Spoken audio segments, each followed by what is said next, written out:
Halo semuanya, selamat datang di Rumah Jagoan Kancil. Di sini tempatnya kita mengobrol seputar para jagoan-jagoan Indonesia.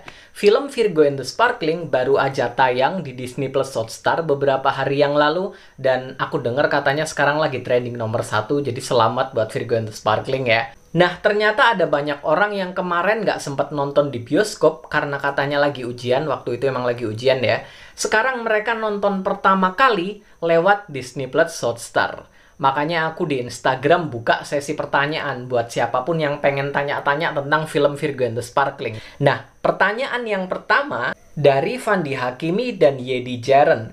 Asal kekuatannya Virgo itu dari mana? Kenapa dia bisa sampai nyembuhin orang yang kesurupan? Sebenarnya itu bukan nyembuhin orang yang kesurupan ya, dia itu menyadarkan orang-orang dari hipnotisnya Karmin. Nanti kekuatannya Karmin juga bakalan aku bahas, tapi nggak sekarang. Sekarang kita bahas dulu kekuatannya Virgo. Asal-muasalnya itu dari mana? Kenapa dia bisa mengeluarkan kekuatan api? Jadi sebenarnya ini nasibnya sama kayak Gundala sih sebenarnya. Karena di film Gundala itu juga nggak dijelaskan asal-muasal kekuatannya itu dari mana ya kan.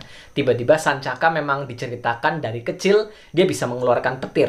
Di film Virgo and the Sparkling sama, Riani juga diceritakan sejak kecil bisa mengeluarkan api. Sampai dia pindah-pindah sekolah ya kan.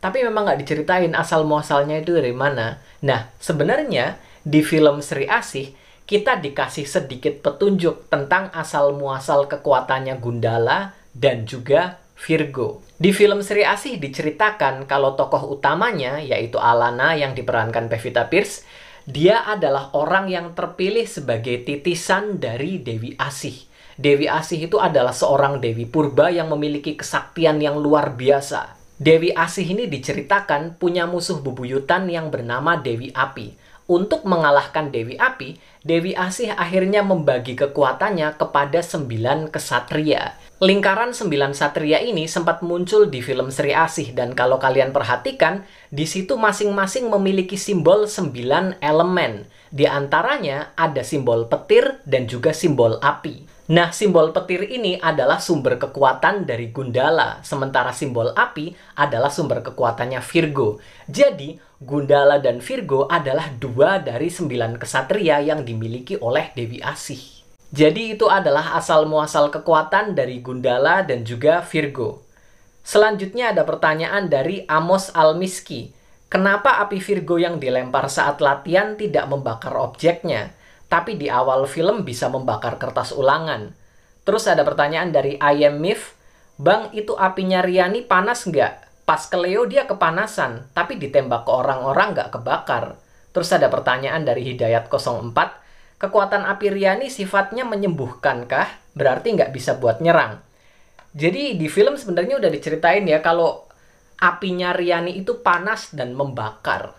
Makanya dia itu pindah-pindah sekolah. Soalnya sekolahnya itu selalu kebakar ya kan. Kertas ulangan dan segala macam. Tapi di adegan waktu Riani lari-lari ngejar Juna bareng sama Leo, dia itu secara panik nggak sadar apinya langsung keluar. Makanya dia langsung sembunyi terus hilang. Tapi karena dia kayak gini, apinya akhirnya nyebar ke beberapa kertas koran sama kertas kardus yang ada di depannya. Tapi ternyata kardusnya nggak kebakar. Karena apa? Secara nggak sadar, dia berusaha mengontrol supaya panas apinya ini hilang. Jadi apinya masih ada, tapi panasnya hilang. Dari situ, besoknya dia langsung pamer ke teman-temannya kan. Guys, lihat ini. Terus teman-temannya kaget. Loh, ternyata nggak kebakar gitu kan. Dari situ, Riani akhirnya tahu kalau dia bisa mengendalikan hawa panas yang ada dari apinya. Bisa dihilangkan dan juga bisa diperkuat. Sama kayak api biru. Api biru yang diciptakan Riani itu hawa panasnya dinaikkan berkali-kali lipat. Makanya akhirnya jadi susah dipadamkan. Dan Karmin di akhir film akhirnya kalah sama api birunya. Oke, video kali ini cukup sampai segitu dulu. Besok-besok aku bakalan jawab untuk pertanyaan-pertanyaan selanjutnya ya. Sampai jumpa di video-videoku yang berikutnya. Bye-bye.